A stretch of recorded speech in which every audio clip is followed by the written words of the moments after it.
बेटा, जब तुम अपनी बहन को 5 लाख रुपए देने को तैयार थे तो फिर अचानक से क्या हो गया? जरूर तुम्हारी पत्नी ने मना किया होगा ना कि पैसे नहीं देने हैं।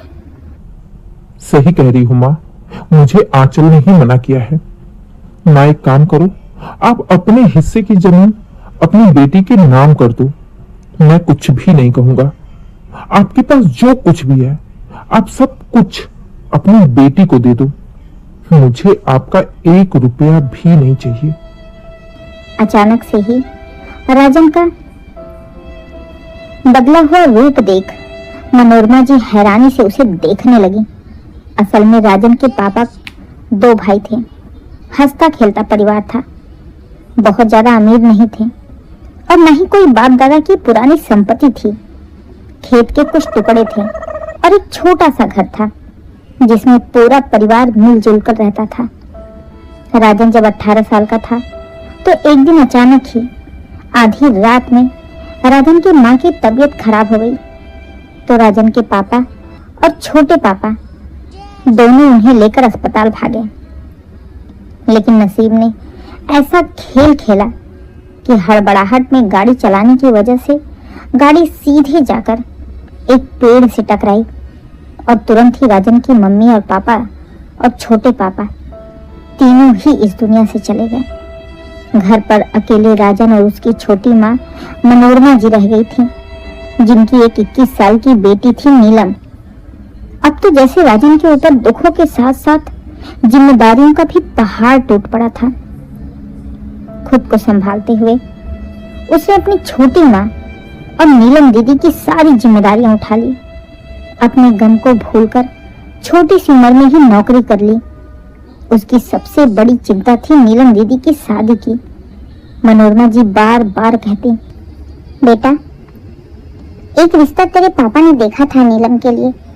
सब कुछ तय था, बस शादी की तारीख तय करनी थी कि भगवान ने ये सब कर दिया। एक बार देख, बातें करो। वहां पर लड़की है, इज्जत से विदा कर दे। राजन को भी छोटी माँ की बातें सही लगी, इसलिए अगल बगल के बुजुर्गों को लेकर जहां पर उसके पापा ने रिश्ता तय किया था नीलम का पहुंच गया। वो लोग भी इस रिश्ते के लिए तैयार ही थे। सब कुछ तय था, दान दहेज कितना देना था सब फिक्स था।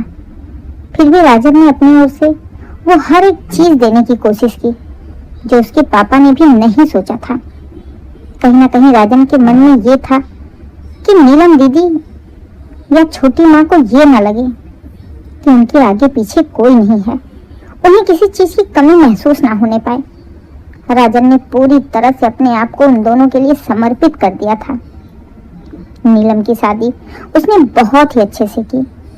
ये अलग बात है कि उसके लिए उसे लोन लेना पड़ा और एक एक चीज शादी में उसने दी। नीलम की ऐसी कोई भी चीज नहीं थी जो उसने नहीं दी थी। शादी के बाद लोन चुकाने में रोहन की हालत खराब हो गई। दिन रात मेहनत करता, जैसे तैसे सर से लोन खत्म हुआ। राजन की खुद की उम्र शादी के लायक हो गई थी। नसीब ऐसा कि खर्च कम होने का नाम ही नहीं ले रहे थे। अपनी शादी तो उसने बहुत ही सादे तरीके से की, लेकिन नीलम, उसके खर्च राजन की जिंदगी से कम होने वाले ही नहीं थे।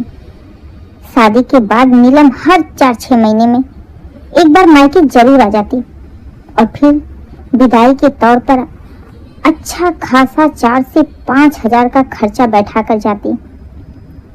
माँ के साथ जाकर खुद साड़ियाँ पसंद करती, साड़ी के साथ साथ घर के सामान भी लेकर जाती, ये कहते हुए कि माँ, मेरे पति की तनख्वाह इतनी कम है कि घर के खर्च चलाना मुश्किल हो जाता है। एक तरह से नीलम अब लालची हो गई थी। मायके से सामान उठा उठा कर ले जाने की उसकी आदत सी हो गई थी और मनोरमा जी उसमें इसकी पूरी मदद करती। मनोरमा जी के मन में कहीं ना कहीं ये था कि मैंने अपनी सारी प्रॉपर्टी राजन के नाम कर दी है, तो राजन को हमारे खर्च तो देखने ही पड़ेंगे। और यही बात राजन के मन में भी थी कि उन्होंने अपना सब कुछ मुझे दे दिया है, तो मुझे उनको देखना ही है, चाहे कुछ भी हो जाए। जिसके चक्कर में राजन अपने घर परिवार पर ध्यान ही नहीं दे पाता। राजन की पत्नी आंचल उसे कितनी बार समझाने की कोशिश करती। राजन, थोड़े खर्चे कम करो, थोड़ा ध्यान अपने परिवार पर भी दो। लेकिन राजन उससे साफ साफ कहता, आंचल, तुम्हें पता है ना, इन लोगों का मेरे सिवाय कोई नहीं है। अगर मैं इन्हें पैसे नहीं दूंगा तो इन्हें यही लगेगा ना कि मैं बस नाम का बेटा हूं। जब इन्होंने अपना सब कुछ मुझे दिया है तो मुझे भी तो करना पड़ेगा ना। राजन के तर्क के आगे आंचल चुप हो जाती और नीलम कभी साड़ियों की दुकान पर उधारी तो कभी सामान लेकर उधारी, यहाँ तक कि अगर उसकी एक पायल भी टूट जाती तो वो मायके आकर ही बनवाती। 2000 की टूटी पायल लेकर आती और 4000 की लेकर जाती, जिसका बिल फटता था राजन के नाम से। बेचारा राजन नीलम की उधारी चुकाते ही रह जाता। धीरे धीरे करके नीलम के 2 बच्चे हो गए और राजन का भी एक बेटा हो गया। राजन की जिम्मेदारियां बढ़ती चली गईं, खर्च बढ़ते चले गए। लेकिन अब नीलम और मनोरमा जी का एक नया खर्चा शुरू हो गया था, नीलम के बच्चों की पढ़ाई। एक दिन मनोरमा जी ने राजन से कहा, बेटा, नीलम का फोन आया था, बड़ी परेशान थी, रो रही थी। पैसों के चक्कर में उसके बेटे का एडमिशन नहीं हो पा रहा। देखो, कुछ कर लो, नहीं तो उसका बच्चा बिना पढ़े रह जाएगा। अगर बेचारा राजन कैसे मना करता। पूछने पर पता चला कि 15,000 देने हैं। राजन ना कर पा रहा था, ना हाँ कर पा रहा था। मनोरमा जी के बार बार कहने पर आखिरकार उसने कहीं से उधारी लेकर 15,000 उन्हें दे दिए। नीलम के बच्चे के एडमिशन हो गया। लेकिन बात एडमिशन तक ही नहीं रही। हर 4-6 महीने में फिर एक बार रोते हुए नीलम का फोन आता, माँ, मेरे बच्चों की 6 महीने से फीस जमा नहीं है। स्कूल वाले उसे निकाल कर बाहर खड़ा करते हैं, बार बार धमकी देते हैं कि स्कूल से निकाल देंगे। तुम्हारे दामाद की इतनी कमाई नहीं है कि बच्चों की पढ़ाई पूरा करा सके। लगता है मेरा बच्चा बिना पढ़े ही रह जाएगा।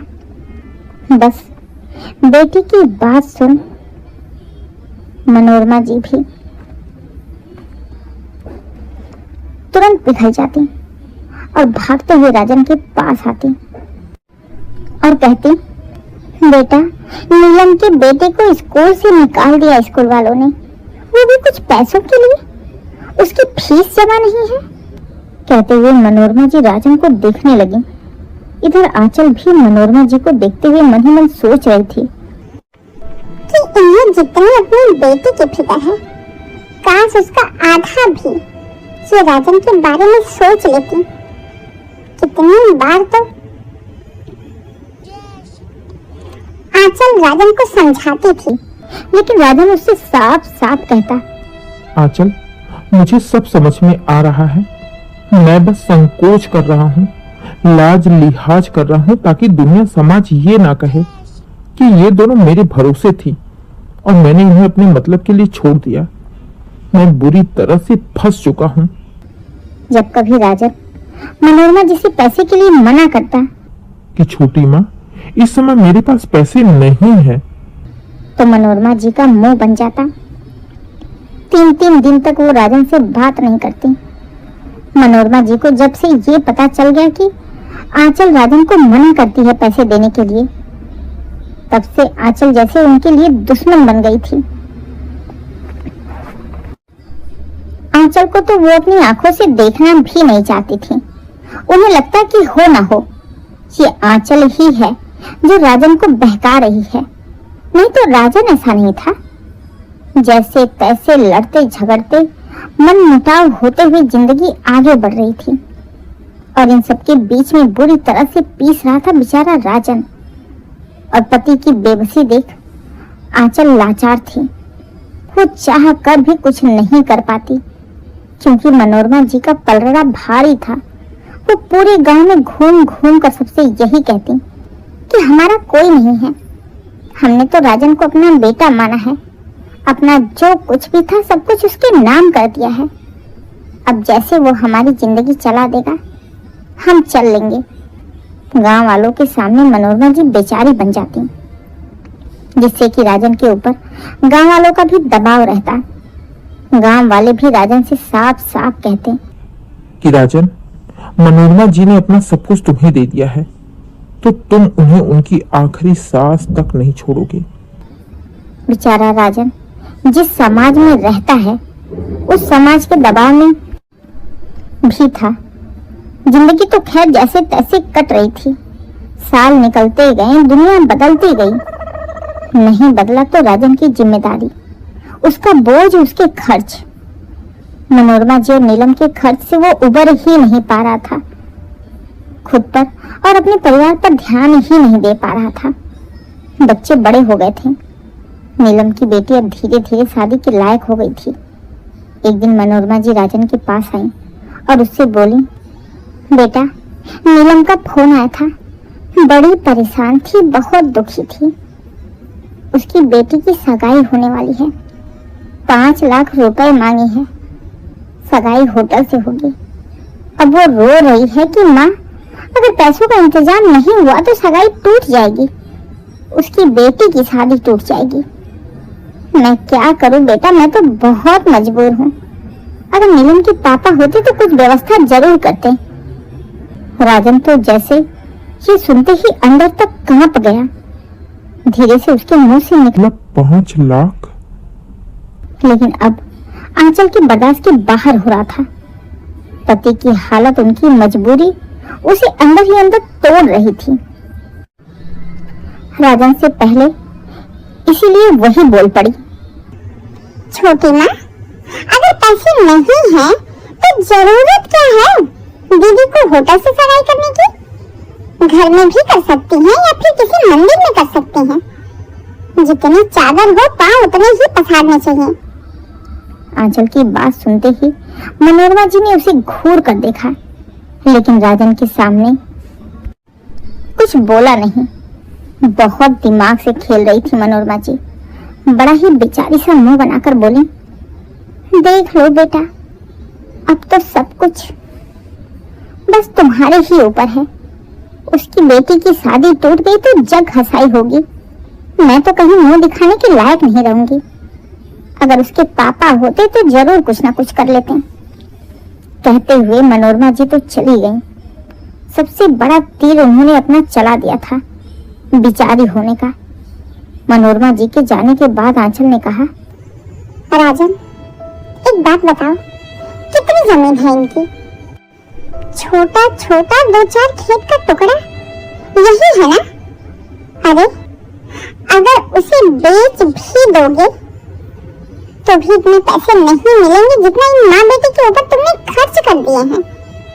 राजन, तुम ही सोचो, माँ बाबूजी के जाने के बाद तुम उनके लिए एक सोने के अंडे देने वाली मुर्गी जैसे बन गए हो। छोटे से छोटे खर्चे भी तुमसे निकलवाते रहते हैं।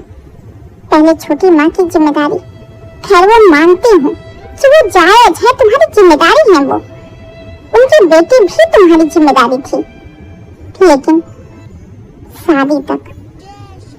लेकिन यहाँ तो शादी के बाद भी उनकी पूरी जिम्मेदारी तुम्हारे ऊपर है। हर महीने के खर्चे से लेकर उनके छोटे से छोटे सामान से लेकर उनके बच्चों तक की भी जिम्मेदारी तुम्हारे ऊपर है। उनकी पढ़ाई लिखाई के खर्च सब कुछ तुम देख रहे हो। अब क्या उनकी शादी ब्याह के खर्चे भी तुम ही देखोगे? तुम्हारी अपनी कोई जिंदगी नहीं है? राजन, तुम्हारे भी बच्चे हैं, तुम्हारा भी परिवार है। कुछ अपने बारे में भी सोचो। अभी तो सगाई है, इसमें ही 5 लाख मांग रहे हैं। कल को शादी होगी, फिर सोचो कितने पैसे मांगेंगे। छोटे छोटे रस्म होते हैं, उसमें कितने पैसे लगेंगे।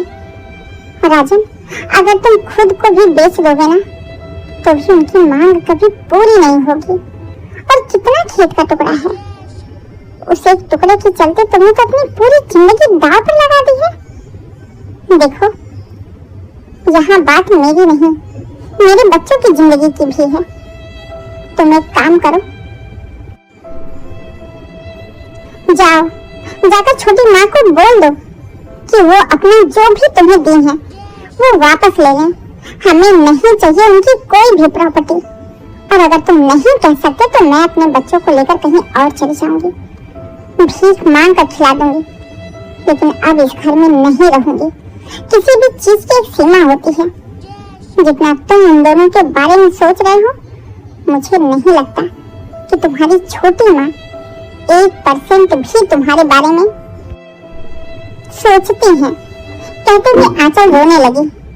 आज पहली बार आंचल की बातें राजन को भी सही लगी। पीछे जिंदगी में देखते हुए उसे भी लगा कि उसने अपने परिवार के लिए, अपने लिए तो कुछ किया ही नहीं। आधी जिंदगी निकल गई इनके चक्कर में पीसते हुए। आंचल के बहुत समझाने पर तो राजन मनोरमा जी के पास गया और बोला, छोटी माँ, एक काम करिए, मेरे पास 5 लाख रुपए तो नहीं है। आप अपने खेत के जो टुकड़े हैं मेरे नाम किए हैं, वही आप बेचकर नीलम को दे दीजिए। उनकी बेटी की सगाई हो जाएगी। आप मेरी चिंता मत करिए और ना ही अपनी।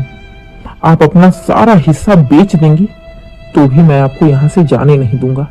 आप मेरे साथ ही रहेंगी।